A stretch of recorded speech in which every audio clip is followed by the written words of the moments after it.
some other stuff here that I wanted to talk to you about. Shoot, man. You don't mind. You're having fun. I'm having fun. Artie Lange. I'm having a blast. You officially have done 4 times the length of the Craig Ferguson podcast. That's all right. His was as soon as he got done doing an hour. Yeah. And, he had a wife and kids back in the hotel, so I understood that he did it. He had to do a 25-minute podcast. I met him once at the Stern Show. He's the nicest guy in the world, Ferguson. He's a really nice guy. Yeah, he really is. I never saw his stand-up, but he's good. Huh? He's funny. Yeah. I like to stand-up, and I don't usually like a lot of stand-up. Right. I don't know how to say that in a nice way. There's one thing comedians hate, it's stand-up comedy. It's bad stand-up. So let's see here. Let's look at the list of things. So who are your closest comedian friends? Which I probably know these, but who would you say your closest? You're one of them, obviously. Mm-hmm. Our buddy Pete Dominic I became close with because we worked on the road a lot. Nick DiPaolo, obviously.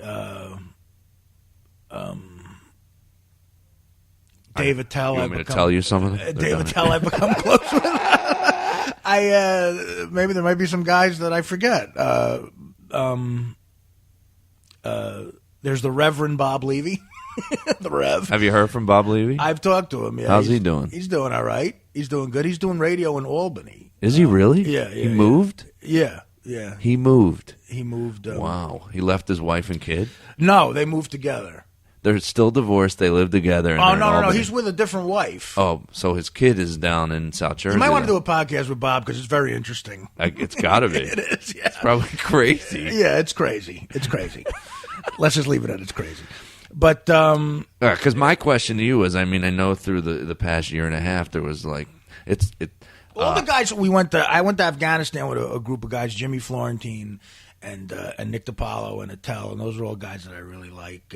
So I would put them on the list as well. You know? Right. Yeah, I love Jimmy Florentine. Yeah, because the hard thing is with being your friend is sometimes when you go through these tough times, it's like you sit there and go, like, you won't believe how many different times. Like, it's even come up in my therapy. I'm like, I want to say hi to Artie, and I don't want to, because I'm like, I don't want to make him feel weird. He's probably in the, because when you're depressed, you want to talk to nobody, right? You just want to isolate. You almost feel like shit. You're in a psych ward, and like, it's really nice that Colin Quinn, you told me, came and visited you, but at the same time, you're like, fuck. Yeah. What do I do here? Right. Well, Colin has been the best friend a guy could have through all this, but he might be my closest comedian friend at this point, just because of everything I've gone through. But there's never a time where you're going, where the fuck are my comedian friends? You're realizing that we're just kind of like waiting on you. Absolutely. You know that. With certain guys, I know that's true, and that's a great feeling. Jimmy Kimmel, he's not a stand-up, but he's a real funny guy. And throughout the entire year and a half, like once a week, he would text me, like, Art, I love you, I miss you, I hope you're okay. Like, stuff like that just blows me away. It takes a strong person, because there's times where I go, I don't want to bother him, or what if I'm annoying? I start thinking, you get this voice in your head, and my therapist would go, do you want to say hi to him? Say hi to him. Don't think. Just do it. You know what depression is to me? In a weird way, you're like, I don't want to talk to anybody, but then you go, why isn't anybody calling me at the same time? Yeah, you want attention, but you don't want it. Yeah. At the same, but you realize that people probably don't know what to say, don't know what to do, or don't want to say the wrong thing. But when like Colin would call me a lot, Nick would call me a lot, and like I say, a guy like Jimmy Kimmel would always stay in touch, and these are busy guys, and the first time I spoke with you, I was real nervous because I honestly thought you were mad about me not being able to do Well, that's what I wanted to ask you. I was like, I thought I was a 12th step. I was like, is that part of it? Like, you have to apologize to some people you might have fucked over or something? That's not the 12th step. I think that's step 8. I should know. Is that a step? It's a step where you got to go back and make amends, they call it. Right. Did you have a lot of people you had to get a hold of? Holy Christ. Was there? If I knew how to use the internet, there'd be even more. Really? Like I'd be on Facebook going, are you the guy who I threw a shot of tequila in his face in 1987? Are you the same such and such that, But Yeah, there were a lot of people I had to say I'm sorry to. Really? And a lot of people aren't going to accept it. They tell you that too. They're like, Oh, really? They go, no. Some people are like, no, what you did was too fucked up. Really? It's just because, again, I've been the luckiest part about my life is I've been able to make a lot of good friends.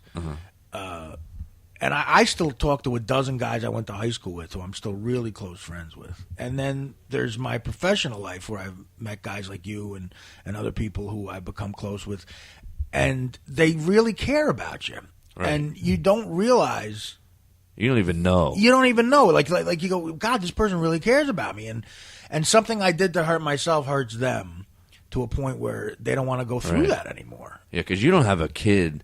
When you have a kid, you start to realize, like what that would do to your mom. Like, yeah, exactly. Like, I literally go, it's brutal. The guilt is just insane that I have over a lot of stuff I've done. Yeah, you're literally like, I don't want to die, and I don't want him to die either. Well, we can't live forever, so what's going on here? But, Jesus, that's something, like, you can't.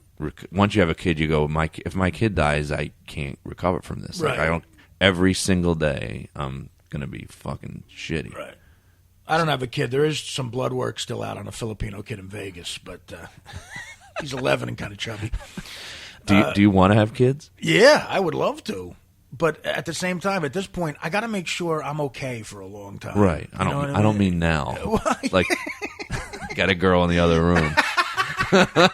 Artie Lange is going to conceive a child on the Joe Matarese podcast. This is huge, everybody. Just going to hear a lot of panting and a girl going, ew. I don't know. Florentine just had a kid. I know, that's amazing. Yeah. If there's one person I thought would never have a kid. But at the same time, I think Florentine would be a great dad. He kind of changed too. I mean, he's gone through it's funny. We're all in these. I guess I don't know. He's gone through a lot of shit, Jim, and he was very helpful to me too. Again, the odyssey of what you go through sometimes, especially when you throw show business into the mix. Like I'd be going through a lot of hell if I was still a longshoreman, but you throw show business in and the complicated people you meet in show business and the stuff you do and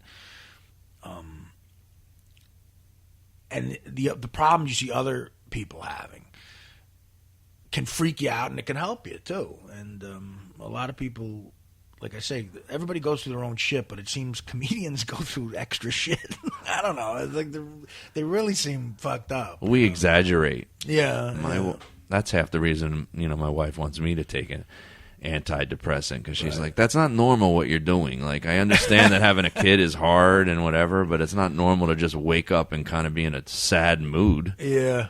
I can relate to that. Even as good as I feel now, I wake up and I still have this anxiety, like something bad's going to happen. And you're beating this without antidepressants, right? I'm on nothing right now because I didn't want to be on anything. What is the shrink and what do they say? What do they think? Well, they think the best thing is to not be on anything. Obviously, they do.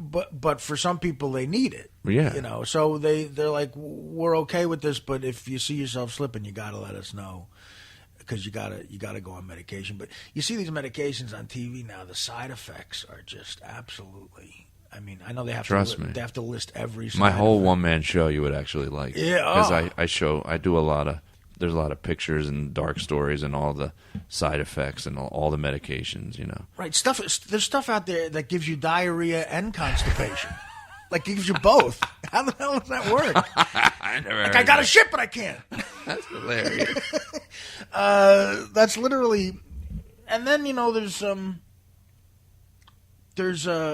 antidepressants that make you depressed. Which to me doesn't... Yeah, that's scary. There's antidepressants that make you suicidal. Right. And that to me is like... That's like a woman going to get an abortion and they go, we're going to give you an abortion, but there's a chance you could have a baby. Right. It doesn't make any sense. And, and then they say suicidal thoughts increase in children and young adults. And I'm like, am I still a young adult? Like, how do you know? Where's the cutoff? Like, how do they figure that out? Where's the cutoff? As soon as you hit 26, it's okay to take this pill. Like, how the fuck did they figure that out? And I'll be the one different one where, no, you shouldn't have taken that. So it worries me. Do you have those moments where you can't get out of bed? Not anymore. Not anymore. I really feel like something. The therapy, and I see a psychologist a few times a week too, and Right. that always helps me. That was never really happening when you would say it was happening on Howard. Uh, I don't want to. there were times in a weird place. there were times where I would be afraid of getting fired, so I would say, "Yeah, I'm seeing that guy." And Howard was always hilarious because Howard's shrink recommended the guy. And I felt so bad about that because Howard took time to explain my situation to his psychiatrist. Psychiatrist recommended a guy, and the guy's name sat on my desk for 5 years. And finally, I was just sick of. I go, yeah, I'm seeing the guy, and then Howard would laugh and go, no, you're not.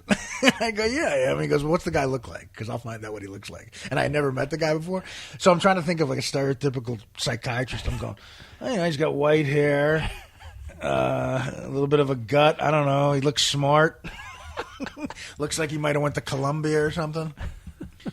So, yeah. But now I'm really seeing someone, and I was always. It must be hard with relationships with people too, because people that are addicts are a master liars. So you're sitting there like you're like, what if Artie's just really good at lying right now? Yeah. How am I supposed to know? But I mean, at the same time, I guess you can tell when you know somebody. Right. Well, like a lot of people who talk to me now say that they can tell the difference, and that's good because